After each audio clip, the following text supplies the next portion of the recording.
Hey guys, welcome back to my channel. I have the Jackie Lau on my channel here today. I'm so excited to be talking to her. I've been loving all the books that I've read by Jackie so far, and I'm so thankful, Jackie, for you coming on my channel. So how are you doing today? Not too bad. How about you? I'm doing good. I'm doing good. The first question I wanted to ask you is, how did you get into writing romance? Were you always Uh, a romance reader? so actually, no. I started reading romance when I was about 25. Um, that was actually after I started writing. So when I first started writing, I thought I would write chick lit, kind of like Bridget Jones' Diary. And then I learned that chick lit was dead. um, and then I realized my book was basically a romance too. So I started reading romance, I think it was 2011. And then I didn't like deliberately start writing it until I think 2012. Yeah. Oh, Yeah. okay. That's interesting. Like you kind of segue from like chick lit into just like full blown romance because like it Yeah. definitely is like you definitely explore some not heavier issues like but definitely issues that women do face like in the books that we're going to be talking about. So like, I like that we have that development and then you also have a like really strong romance like right Yeah. alongside that story as well. Yeah. So and I wrote under another pen name for a bunch of years before I started self publishing under this one. Oh, really? Yeah. And Oh. I've sort of stopped talking about that, what that pen name actually is. So, Uh, it's okay. We will not but be exposing yeah. anyone's pen name. Like, they're pen names for a reason. Like, sometimes you Yeah. can figure it out, but like, don't blast the author's pen name unless the author says it, or unless it's very clear. You're like, okay, that's the pen name. Sometimes you don't. Sometimes the author doesn't want it because it's like a different genre. There's Yeah, all a well, bunch of it different wasn't reasons. that different, but I was never very successful under that pen name. So, Hmm. yeah, I just decided to start over in 2018. So, Okay. yeah. And I would have to say my favorite book by that you have written is "Pregnant by the Playboy," Yeah.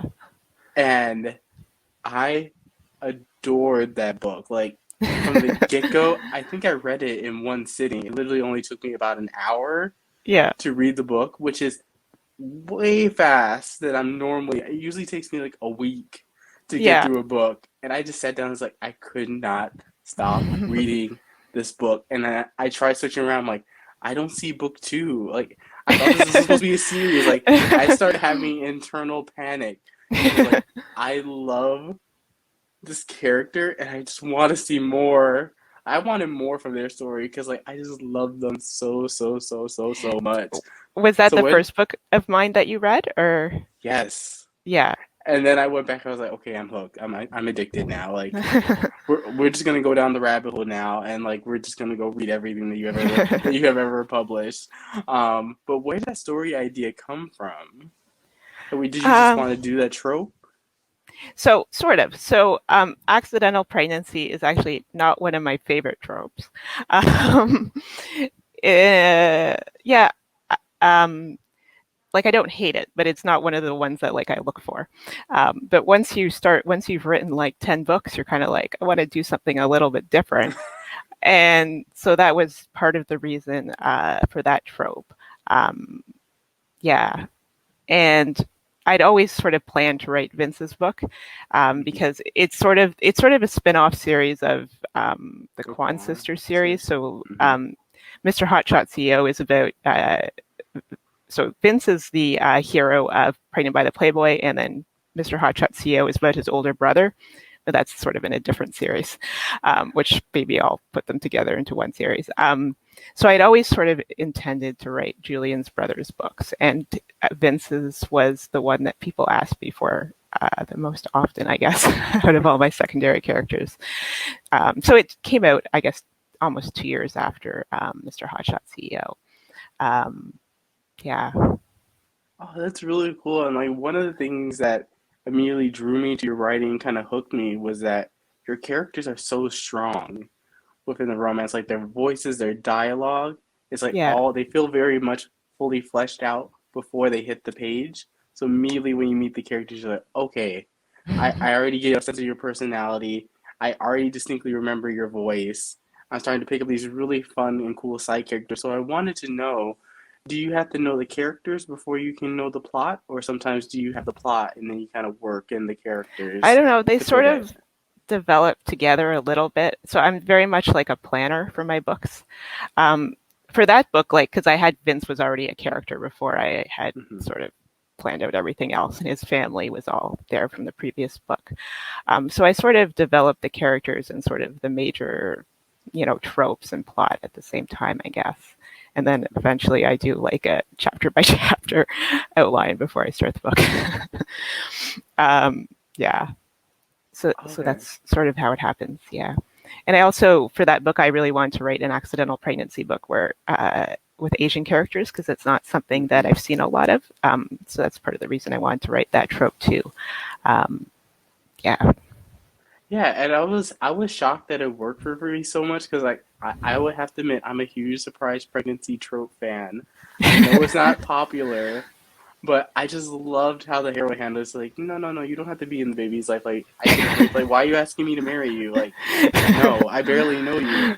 But I Yeah. love how you were able to build that chemistry really quickly and build that relationship. So it didn't feel like, as a reader, you're kind of reading the relationship progress, and you're like, do they really love each other? This just reads like it's like insta lust, which Yeah. I feel like is a thing that can get like combined in Yeah. romance, where like they do have that insta lust, and I was like, oh, that first I chapter, I mean, was like, okay, I like this heroine. She's like, I'm just gonna go over there yeah, that's how and she go gets for this pregnant, right? dude. Yeah. So I just love that, and I love how you were able to build that relationship. And one of the things that I look for in romances is can the author make me believe in the romance and believe that these Yeah. two characters are right for each other? And Yeah. the way they developed the push and pull and his family life, I was like, I love this so, so, so much. Thank you. So like, it was an absolutely amazing read, and from there I went back to the Kwan sister duology Hmm. with my Grumpy fake um, boyfriend. grumpy fake boyfriend. I was like, you were just hitting all the tropes because like I didn't know I needed that with like an Asian heroine Yeah. until I read that book and I was like your books just like because they feel so comfy and comforting to read because I Hmm. know that you're gonna have like a really well thought out plot to the book and it's not just the two characters meet, they have some steamy scenes, a third obstacle comes up to break them Yeah. apart, and then they get back together. Like I love how these characters actually have real issues that they're facing and they have other Hmm. things that define them outside the relationship. So like this is another so like when you think about that, do you how do you go about like planning the romantic beats for like different tropes, if that makes any sense? Yeah, so I don't know if you've heard of the book called Romancing the Beat by Gwen Hayes. So I sort of follow like the beats that she lays out in that book for romance because I found that a lot of other like sort of plotting structures don't really work for me. So now that I've been writing romance for a while, I sort of have more of an internal feel for it. So when I outline everything chronologically, I don't think of the big moments. I'm like I start at chapter one, chapter two, chapter three, and but as I go through, I'm thinking in my head like I have to hit the beats in that from that Mm-hmm. book, and then I sort of note where I'm hitting them. uh, yeah, that's about how I do it. So Oh, okay, that's really cool. Because like I was curious, because like your books, like even though they're not like the longest, but they read no. so incredibly quick. Yeah. I was like one of the things I was like, how am I reading like a book by you like every single day? But it takes me like way longer to get through a book because I just pick it up and I'm like, okay, like because it's so your writing is so incredibly it has filled with so much personality and the character voices ring so much in these Yeah. books and like you have like just the perfect amount of steam for the story and I'm just like thank you. I was like just like write me good steam and you do it so well and I love this duology with my grumpy fake boyfriend and then Mr. Hotshot CEO. They're kind of two Yeah. different stories so I like how we got Yeah. two different kind of tropes. So I Yeah. really enjoyed that duology and I was like okay, I need to read more by you. And then so I read your Chin, I believe The it's a Chin family Chin duology, Williams. Yeah. Chin Yeah. Williams duology, and I felt like that was like the topics that you delved into that series and why our heroines may be reluctant to be in relationships, or like how they Hmm. approach motherhood were really interesting. So I wonder, like, were those some things that you wanted to touch on, like through like an Asian cultural lens in a romance book? Because I don't Yeah, think we see that a lot. yeah. So, and not another family wedding. So the heroine, like, she's always known she doesn't want kids, and Hmm. she's now, I think, I can't I remember think she's exactly if she's 30, ish. 35-ish. Yeah. Yeah. Um, so that was sort of actually a woman's fiction idea originally. That book that was more centered on her family. That was actually at least half of it centered on her younger sister who gets married in the book. Um, Hmm. and so that was sort of an idea I'd had for a while because I had really wanted to write a heroine who didn't want children and like did not change her mind at all. Hmm. Um, because it's definitely something you do see in romance, but it's not something you see a ton of. Because Hmm. you're often, they meet the right person, then they change their mind, or you have the baby Hmm. epilogue. And so I wanted it to be something that that didn't have to change. She didn't have to change her mind, and that was Hmm. respected. And also just the whole her family, because so her dad's family's Asian and her mom's family's white, so just and none of her grandparents went to her parents' wedding, and so I sort of wanted to write the sort of family conflict in that Hmm. kind of family as well. Just like it's a little bit like my own, not exactly like my family, but a little bit. Hmm. So I had wanted to write that as well for a while. Yeah. Yeah, and I loved how big of a presence the family played in this duology, especially in the first book with the heroine's mother and kind of learning the reasons why Yeah. she didn't want to be a mother. Were just like I was like, oh wow, like it got a lot deeper than I expected it to. Because like I don't want to spoil it for anyone who hasn't read it, but the reasons and the motivations between like why the heroine chooses doesn't want to have kids, like I totally got her mindset. Like that would have been so hard to like kind of have to grapple with and kind of have to deal with and grow up with. Yeah.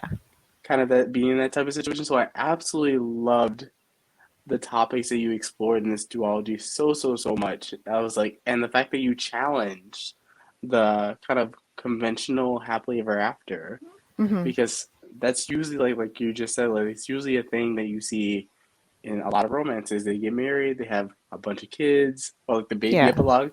I need to coin that because like that is a thing. Yeah. Epilogue, the baby epilogue is usually like okay, and then they kiss and they live happy ever after. Epilogue one, they have 5 kids. I mean, I think it's more common now to see that sort of left off, but it's just an Mhm, ambiguous ending. So you know they're going to be together, but they don't talk about kids at all in the book. So I wanted one where mhm. it was like explicitly clear that they're not going to have kids, not just you can imagine it either way kind of book. Yeah. Yeah. And two, one of the things that I love about your work in general is that I love that we're getting that you bring romance, but put it through a minority lens, like focusing on Asian characters. Like you have interracial Hmm. relationships between Asian and white characters.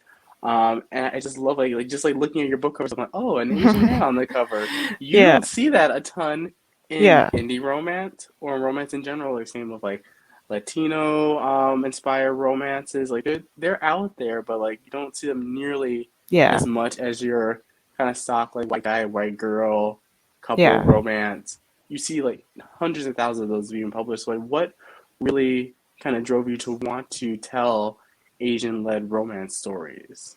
I'm biracial. My mom's family's from China, and my dad's family's white. And so under my old pen name, I mostly wrote white characters, but just sort of over time, it became more important to me to represent families that were more like my own. And I live in Toronto, which is a very multicultural city. Um, so just representing like the place where I live. So when I started the new pen name, I was decided to be very clear that I have at least one Chinese Canadian main character in every book. So that was intentional. That these were the sort of stories I wanted to write. Um, and I wasn't. I mean, when you self publish, you don't need to sell you don't need to be an amazingly best-selling author. You can like do pretty well with a small audience, and that's one of the great things about self-publishing is that Mhm. um, there's basically an audience for everything, and if you can find it, you can, you know, may not be a Mhm. seven-figure author, but you can do okay for yourself. So, and coincidentally, that ended up also being the year that like the Kiss Quotient came out, that Crazy Rich Asians Mhm. movie came out, that All to All the Boys I Loved Before the movie came out. Mhm. So it was sort of, I felt that was a coincidence because I planned to publish those books the year before. Um, so I think the timing was good for that too. But it was really just from, you know, being like, fuck it, I'm not going to care about whatever the publishers want. I'm just going to write what I Mhm. want to write and, you know, represent something closer to the world that I live in. So, Yeah. and then also with the covers, like, so sometimes, like, I've heard that, like, covers with non-white men on the cover versus a white guy on the cover don't sell as well. Like, some people have series where the one book with the non-white character on the cover is the one that didn't sell as well. But again, I Mhm. was kind of like, fuck it, I just want to write and, Mhm. you know, make covers that will represent the stories that I'm writing. So I spent a lot of time on stock photo sites, but um, yeah. Yeah, and I think it's so important that we, because like I haven't read a ton of Asian romances until the Kiss Quotient came out, and then I was like, Mm-hmm. okay, I need to break from like my normal like just white led romance that I didn't even know how much I was consuming when I Yeah. just looked at like what my favorites were of the past years, and some of the books I was consuming, like I became so detached Yeah. to like recognizing race like within Yeah. the book, like unless it was on the cover. They're like, oh yeah, I'm like, oh wait, that character was interracial. Like, hold on, I don't remember that. Like, let me go back and double check. So I love that you're telling these stories and you're like just playing around with so many fun tropes and you do it so incredibly well that like your writing is amazing, your characters are amazing, the steam is right where it needs to be, and like these are just such fun and enjoyable reads with like a little like well, definitely some depth, like definitely got Yeah. me up in my feels. The Chin Williams duology, I was like, oh man, this book is like hitting this, like it's giving me the rom-com vibes, but it's like it definitely has like some like depth to it. And I was like, oh wow.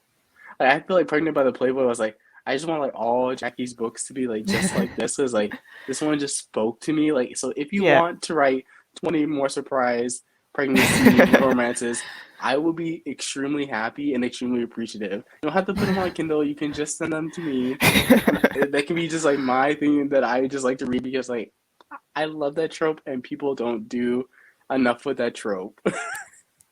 When I started reading, so I read a whole bunch of accidental pregnancy books before I wrote that, Mhm. like purposefully, because like of course I'd read them before, but I just read a whole bunch in a row. And like there were certain things that seemed to like keep happening in them, and there are certain things I'm like I decided I wasn't going to do, not because I Mhm. thought there was a problem with them, but just I'm like Mhm. there's already a lot of it. Like the miscarriage scare is a very common Mhm. uh, one a very common incident that happens in books where the pregnancy is near the beginning. And Mhm. I was like, you know, this is going to be a lightish book. I'm just not going to have a miscarriage scare. Like she says, I don't want to tell anyone for 12 weeks, but there's no actual miscarriage scare.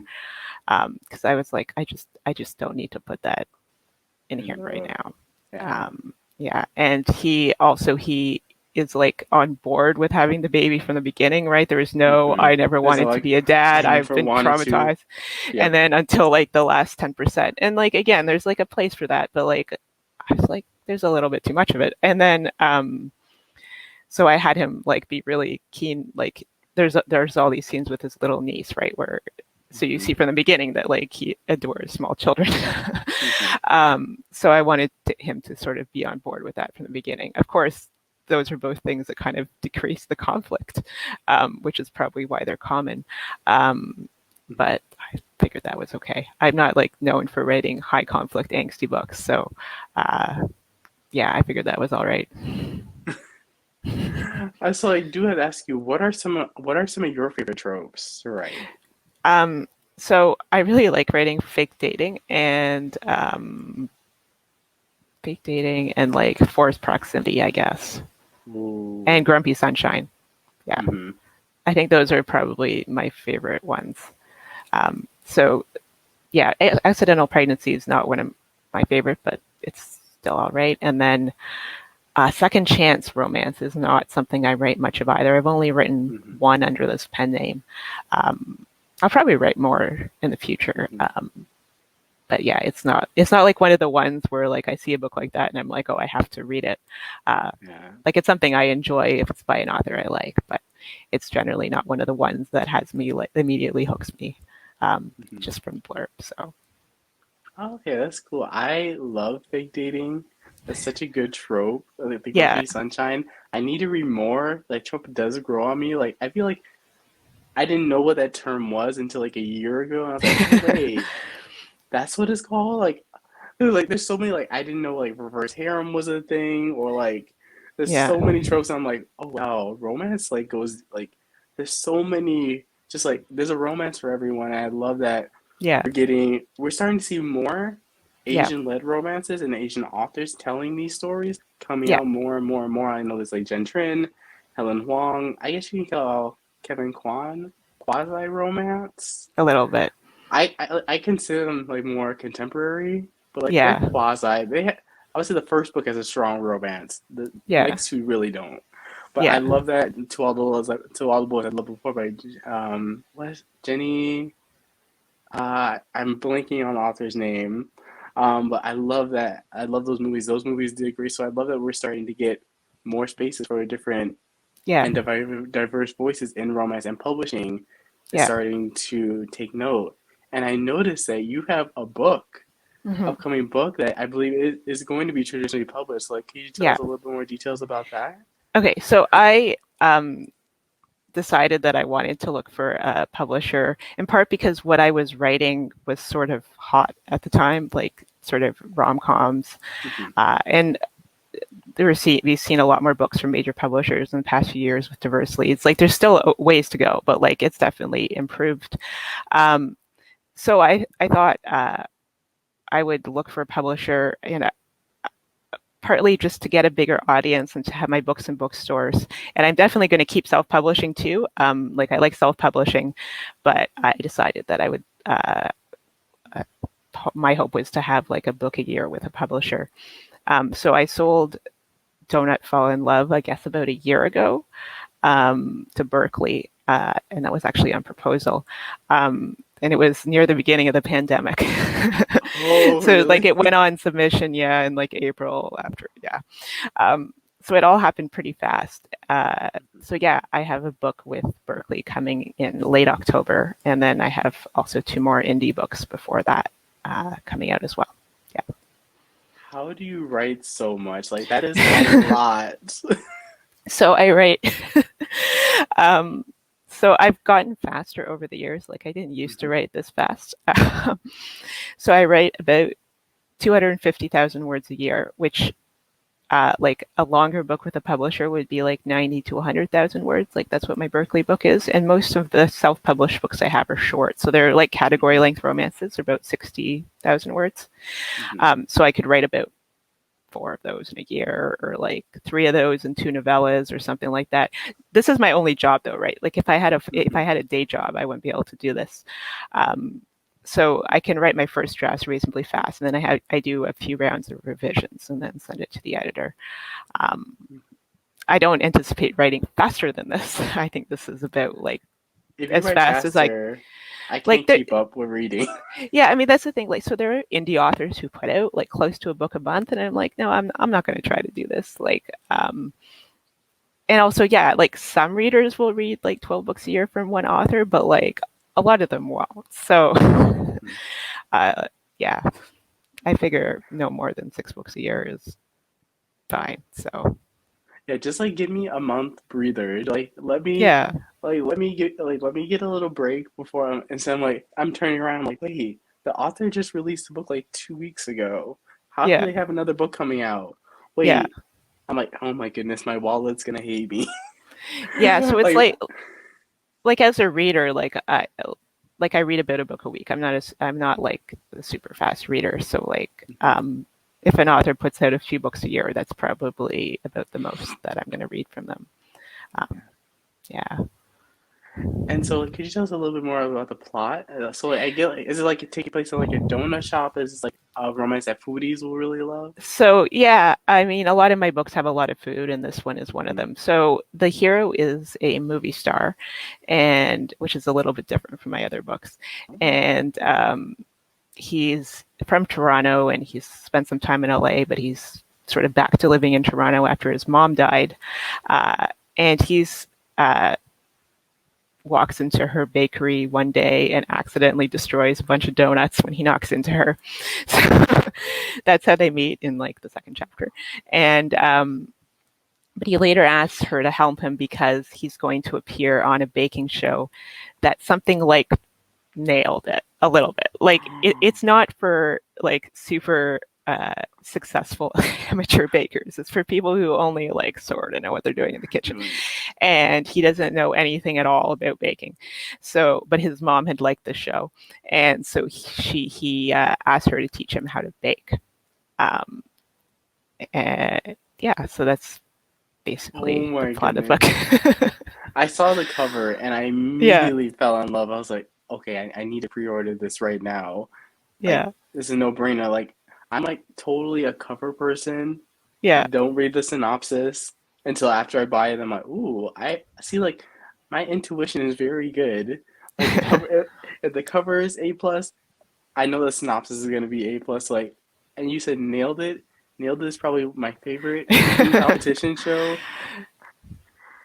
That's Yeah, why so I he's love that supposed you. to be on like basically a celebrity version of a show that's a bit like Nailed It. They have slightly different rounds. So there's a donut round, uh, and her bakery sort of specializes in donuts. There's like a donut round, a cupcake round, and a cake round. So I do have to ask, did you do a lot of research with like cupcakes and donuts to like prepare to like add? So I'm not like really a baker. Like I have baked a bit, but not a lot. Hmm. Um, so before the pandemic, when I was still writing the first chapters for the proposal, like I did like a donut making class at the bakery that I go to sometimes to get donuts. So that was really helpful. And then I was hoping to also do a cake decorating class to help me with some of the other stuff. But then, pandemic happened and yeah, that And wasn't really yeah. possible. Yeah, I mean, so there was a lot of online research and stuff too, and like Mhm. watching baking shows for research, but I probably would have done that anyway. Um, but yeah, that was the first time I'd like taken a class of any kind as research for a book. Oh, Yeah. that is so like so now I'm gonna be reading the book. I'm like, okay, let me analyze this. Like, is this actually correct? Like what they're doing? I'm like, no, no, no, no, no. Why are you adding all your dry and wet ingredients together at the same time? Hold on. I was like, let me DM Jackie. I'm like, sorry, I'm reading your book, and like the recipe that the heroine teaches the hero is just not right. The cake is gonna turn out this way. I did my, I won't I do mean, that, but I'll I, just I like try nerd not out to over the put in like details. too many details because then people can like pull it apart. Or like sometimes like people do things different people do things different ways and Hmm. you don't really need all the every single detail to make it realistic. So Yeah. yeah, but yeah, that So class was definitely helpful. yeah, it probably was very delicious at the end if you got to actually eat the donuts. Yeah, like we took home a dozen donuts or something.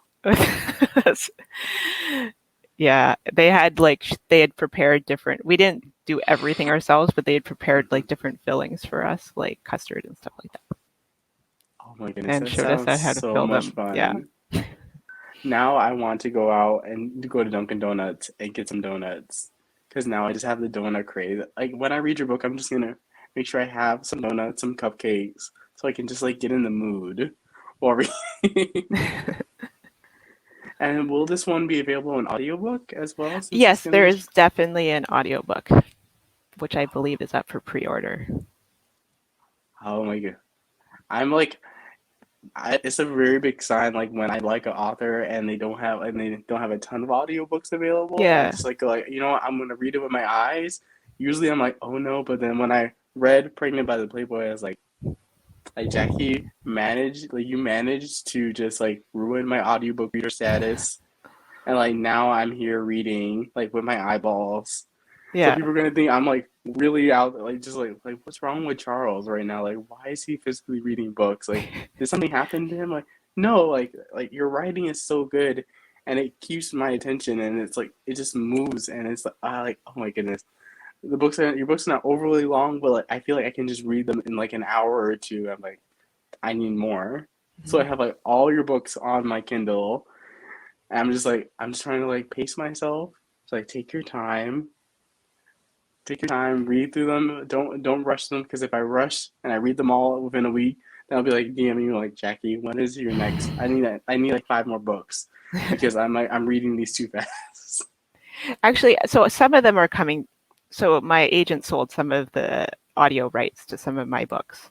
Um, so we're actually working on finding a narrator right now. So it's for my Cider Bar Sisters books. So there'll be audio books for the first. So there's 3 novels and a novella that there'll be audio books for. I think it's within the next year or so. Because I haven't had audiobooks for any of my books yet. So yeah, that's exciting as well. That's so exciting. Let me know. I will pre when they go for pre-order. I will pre-order them all. Like I love audiobooks. They are my jam. And so like I'm just super excited that we're getting more audio from you in the near future. Yeah, yeah, like so I'm actually not an audiobook person at all. I'm a very visual person and like Really? I actually am not sure I'd be able to listen to an audiobook. I mean, if I was in the car maybe, but I'm not. Mm-hmm. I'm just really a very visual person. Mm-hmm. And so I always wanted to have audiobooks, but like if you want to set it up yourself and like pay a narrator, Mm-hmm. like it's a very time consuming Mm-hmm. endeavor, right? So Mm-hmm. I wanted to sell my audiobooks rights to someone else. So I'm glad that I have some that are coming in audio now. So It's yeah. amazing. You trust me, we will find an audiobook that you will love and then you will like never look back. I mean, yeah, maybe it's possible, but I just my in general my experience with like podcasts and stuff. I'm like I don't know. I'm just really much more of a I like to see it on the page sort of person. So, Mm-hmm. but yeah, I'm so glad that audiobooks like allow people to like other people who might not read a paper book very much to be able to read or to listen to books in situations where they wouldn't be able to physically read a book. Mm-hmm. So I'm really glad that it exists now as an option. There are lots of audiobooks out there. Yeah, the only downfall with being a romance reader and using audiobooks is there's been so many situations where I thought my headphones were plugged in and they weren't. And it just happens to be on a super steamy scene. I'm like, Yeah, trying to throw my phone. Like, you did not hear that. You did not hear that. yeah, That's like the only caveat. It's just like, man, if someone like it pulls up to me like when I'm a stoplight and they hear the audiobook that I'm listening to, of course it would be the one scene. They're yeah, yeah. like, like, shh, like you didn't hear anything. Just move on. Just move along. I can't imagine like listening to someone like read a scene like that I've written right on an audiobook. It's sort of a bit difficult for me to imagine. Yeah, I'm like, especially like a lot of people make the joke that like as soon as like I see a steamy scene, like I just like hone in on it. So like when you drop to the scene, I'm like, okay, Jackie, I'm ready. You got a good story. Like I was waiting, you made me wait, but like now we're here. Okay, so like let me read every word in detail. And so I wanted to ask too, are there any other types of subgenres that you would like to explore within romance, or would you have any plans to like write outside of the romance genre? not in the near future. So I read contemporary romance and I read historical romance, but I don't really see myself writing historical. Um, yeah, it just has never really appealed to me. Hmm.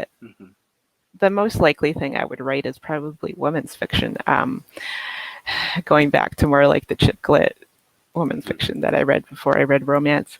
But I don't really have any plans to do that in the near future. I just sort of like what I'm writing right now. So, Hmm. yeah. And I like it too, so don't stop. But if you ever want to like slip in a paranormal or fantasy at us, like I wouldn't be mad at that either. Like I would say contemporary, paranormal, and then historical being like out of the top three, the bottom, the one in the third place. I would say contemporary and paranormal are like my biggest two genres. Okay. Like I love them so much. Like if you just mentioned like I just like in my own head I'm like okay, pregnant by the Playboy. How can we make this paranormal? Okay, like he's a vampire. Create a whole fan fiction in my mind. I'm like, Jackie, like I will give you some ideas for paranormal. Like I love it. If you ever decide to do one, like with a bunch of surprise pregnancy tropes, so like now that just has to be a required trope in all your books, I'll just like Yeah. insert in the review. I'm like, Jackie forgot to include, but like there's a surprise pregnancy trope. It just happened off page. They had a kid, and then we were zoom back to our normal story. It happens in the epilogue. Oh, Happens okay. in the epilogue, you guys. Yeah, like I just really haven't read much paranormal. I mean, I might at some point, but yeah. Yeah, because that's like one of the things that like I see we're getting a lot of progress in the contemporary space with minority voices, but I want Hmm. to see more in the paranormal Yeah. world because I feel like Yeah. those have like the massive like 20 long book series. I think there's no paranormal that you can really stumble upon that's just like one standalone book. It's like No. book 18 of 25. I'm like, how does author manage to publish 25, like 30 books and like are Yeah. still publishing books every single year? So I'm like, so sometimes it's just like I'm always on the hunt for like more minority voices in the paranormal space. So like, if you do, just let me know. Just let me know. I will beta read for you because like I love paranormal so much, but like don't stop writing contemporary and like don't leave contemporary romance to go to women's fiction. Like stay on the romance side. I'll still read you if you go over to the chick lit women's fiction side, but like I think you like writing the romance. Stay on the Yeah, romance side. I do. Yeah, I'm pretty happy with it, at least for now. So, yeah, I don't see that changing. Okay. And I feel like this next question is probably one of the hardest questions. So what are some of your favorite romance authors? Or you can go books. Okay. Um, I actually wrote down books that I read recently because I was like, I always forget. So I read The Devil Comes Courting by Courtney Milan recently, and I really enjoyed that one. Oh. That was quite different as a historical romance. So I really like that one. And read a bunch of Jeannie Lin's. She has a steampunk series set in Asia in the 1800s. So I've been reading that this year as well, which is a little different for me because I don't usually read much steampunk and stuff like that. Mhm. But I've enjoyed that as well. Yeah. And then let's see, the last romance I read was Dial A for Aunties, which came out from Oh, Berkeley, I I saw think that. a few weeks ago. Yeah. So I enjoyed that one as well. I think that was like a little lighter on the romance and a little heavier on the like hiding the body aspect of the story. Um, because I think I remember when the deal was announced, it was like sold as I think Crazy Rich Asians meets Weekend at Bernie's. I believe Oh. was how it was pitched. So I remembered that when it was sold. So yeah, that's basically what it is. Oh, okay. I Yeah, seen the cover everywhere and I was like, I will get to you eventually. Like you look really good, but I need to stick to my current TBR before I can yeah, allow myself to buy another book. But like I will probably break that and go buy it if you really loved it because I'm always on the hunt for like more romance books to like add to my yeah. arsenal. So like whenever I feel the need, it's like, okay, I already have a bunch of books already on my Kindle ready to go. Yeah, I definitely have like lots of books that have been on my e-reader for a long time that I need to get to eventually. So I know Yeah, what that's like. that's a problem. There's way too many books and so little time. Like if I could just take all the books and just like be like okay, and just like be able to read them all within a couple of seconds, so I could just read whatever I wanted and experience all the books. But yeah, it's like that's I'm really excited that you're getting audiobooks. Like I'm really excited to pick up these books because I haven't read a ton of Courtney Milan as Yeah, well. I seen her. I think I read one book by her a while ago. Can't remember what it was, but I definitely want to go back and like, cause like I know like she's a relatively big name in the historical romance community, and like I need, yeah, if I want to keep my status as a historical romance fan, I need to read some Courtney Milan. yeah, yeah. That book was interesting because it's about a Chinese girl who's adopted by missionaries by a white family in China. Uh, Ooh. yeah, so that was quite different from anything I'd read in historical romance before. Oh, okay. Yeah. And I have to ask, are we gonna get more books in the pregnant in the I think the Fong this Yeah, thing they the call Fong brothers. Fong Yeah. Brothers series. So this so there'll be one because there's only one other brother, right? Hmm. So his book is going to come out in August. I have no idea what it's called yet because for some reason I can't think of a title for this book. But like it's written and I've done revision. Like I'm working on revisions now. Just have to find the title. So that's between Cedric and then Brian, who is also in Pregnant by the Playboy a bit too. So that's my first romance that I've written. What? Hold on. Wait, now I'm super excited. Like I need that book now. And if you tease me with like MMFF, Minaj versus Harem, I'm like, ooh, you piqued my interest even more. Do you know what trope? Can you tell us like what trope it's gonna So be? basically, there's a bachelor auction, and then they become roommates. Oh, okay.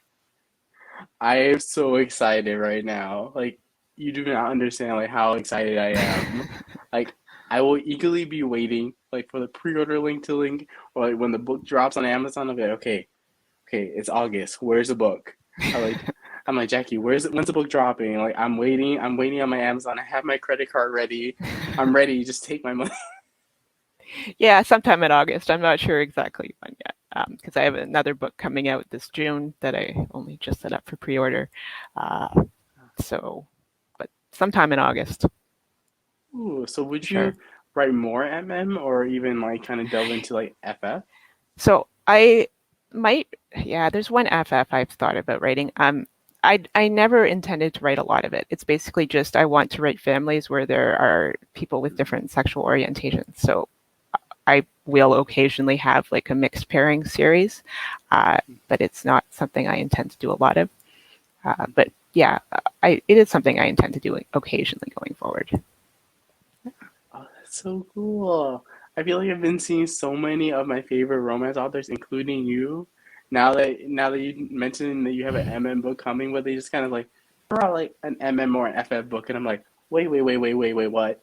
Like, is this like is did you like what? Like you're giving me an MM or FF book, so like I super like that's like one of the genres that I love and it's near and dear to my heart. And I was like, kind of wish like we got Hmm. I already have my favorite authors, but I love like getting more and more voices in those spaces. Because I feel like those romances, like once you get like addicted to MM or FF, it's just a rabbit hole that you go down and you just like find more and more books. But I wish there was more authors, and like now we're starting to get it. So like I'm super excited for your upcoming MM book. I did not know that you were gonna come out with an MM book, but now I'm like I'm ready. I'm ready, Jackie. Firstly, we're getting a really cute rom com. Nailed it as rom com from you from Berkeley. We're getting an MM book. We're getting another book in the Cider Bar Sister series. I'm That's right. like, Yeah. we're just like, and you're giving us audiobooks for that series. I'm like, you're just doing everything. Like, I'm probably my TBR is gonna be continually wrecked by you for the rest of the year. I was like, okay. When's Jackie gonna drop her next book?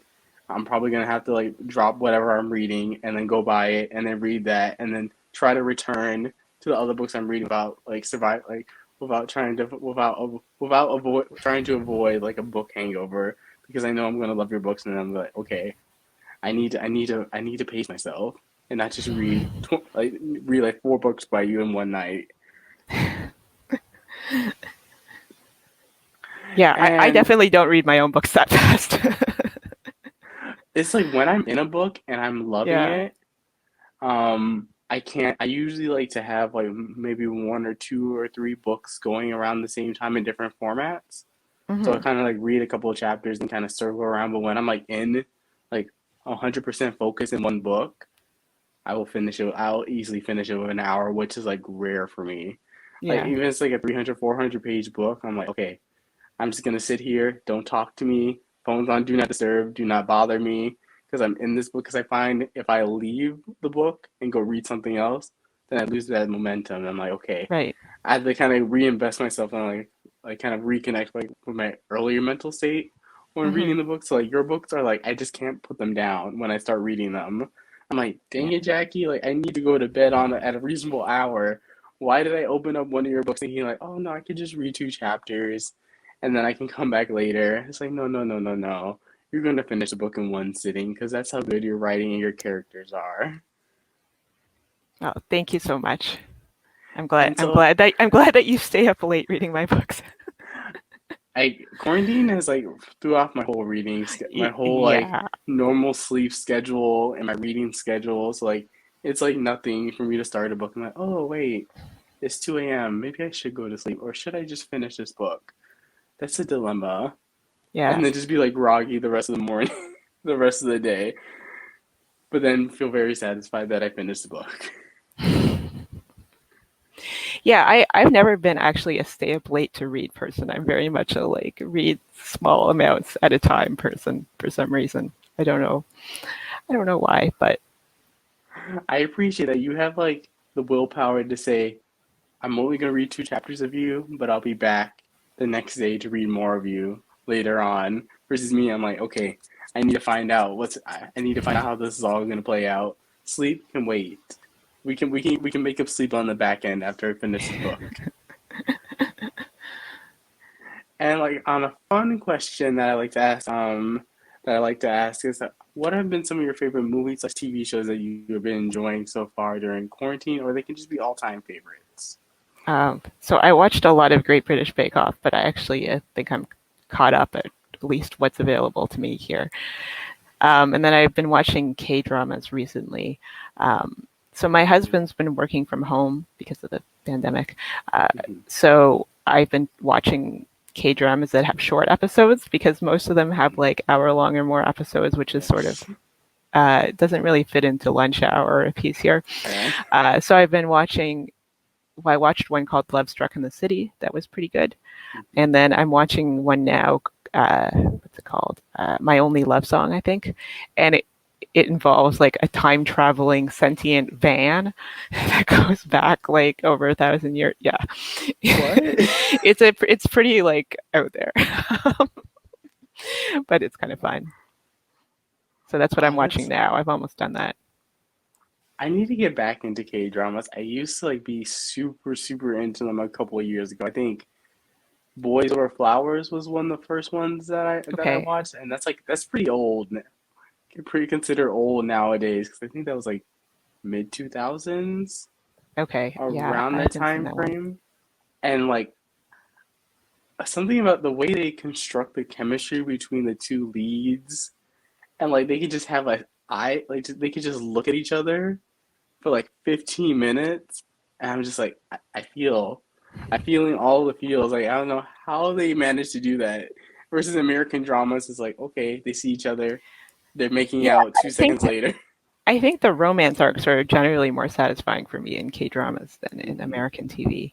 And also just because they have usually like the one set season of like 16 episodes or whatever, they're not trying to like draw out the will they or won't they like Hmm. forever that way that some shows do. So I like that about K dramas. Yeah, and I'm loving that Netflix is picking up more and more K dramas, Yeah, they are. Yeah. and just in general like foreign language content. Hmm. Like I really love that we're starting to get more global entertainment that's more accessible. Because I remember the days where I had to go to like Viki was the Yeah. software because I couldn't find any English translations for the K dramas I wanted to watch. I'm like, okay, I need a drama fever was another one that I used like way way back when, and so I love that it's like now more accessible. I can just like go to Netflix, Yeah. and then boom, I have English subtitles, and I don't have to hunt around to Yeah. see if like someone has like some like janky translation so I can understand what's happening. Yeah. Yeah. I only started watching K dramas, I think, a little before the lockdown, the very beginning of Okay. the lockdown here. So, uh, yeah, I don't have that experience of before they were mostly on Netflix. Mhm. Yeah, I need to get back to them, but I do agree with you. Like some of the hour long ones were like I think like some of them are like mini movies because they're like an Yeah, hour and 30 minutes. I was like, for yeah, one episode, I was like, yeah, I can't like I think there was one I really was enjoying, but like the episodes were so long. It was like a murder mystery, type of romance. Yeah. Older single mother. I can't remember the title, but it was really, really good. And you don't, and they flash forward to the future, and you don't know who died, but you Okay. think it's a heroine, but like you're not quite sure. In each episode, you kind of it's a based on like a serial killer, and he's kind of retargeting older victims. Okay. So you're always wondering like, oh, is it her? Like, is she the one that's dead? Because the hero is a police officer that's kind of like sent to protect her. Because like Yeah. the serial killer actually visits the shop and everything. It's really really good. But like the episodes are like I think it was like 20 episodes and they're all like well over an hour. I was Yeah. like I can't like it's so good. Like this is why K drama is like I need to stay away from you because you will suck me in and I'll be like 24 hours later. Yeah. I just sat in front of the TV and just watched this one show. Yeah, and like it was hard to find ones that were 30-minute episodes because yeah, Hmm. so many of them were like 60 or 70 minutes. Yeah, and they get you with the endings. Like even the episode may not have a ton going on. At the Yeah. very end, they'll like include like the one final twist, or like Yeah. the characters like look like they're almost about to kiss, and you're like, dang it! I was like, you're enabling me so hardcore. Because then like the next episode on Netflix is like starts in three, two, one. I'm like, okay, I guess I'm stuck here. I guess I'm stuck because I need to see what happens next. Yeah. But thank you so much, Jackie, for coming on my channel. I love talking to you and kind of getting to pick your brain at like where these books came from, kind of your inspirations, and get to know some of your favorite romance authors as books. And for everyone watching the video, I will link all of Jackie's information down in the description box, or social media links, as well as links so you can pre-order her upcoming book re-release, and links to all her books down below as well, so you guys can go purchase them. I highly recommend Pregnant by the Playboy. You will absolutely love that book. It's quick, it is steamy, it is just like you will pick it up and you will not want to put it down. So definitely trust me on that. But thank you, Jackie, again so much for coming on my channel. Yeah. Thanks. Thank you so much for having me. Thank you. And then also thank you guys so much for watching, and I'll catch you guys in a brand new video. Bye everyone.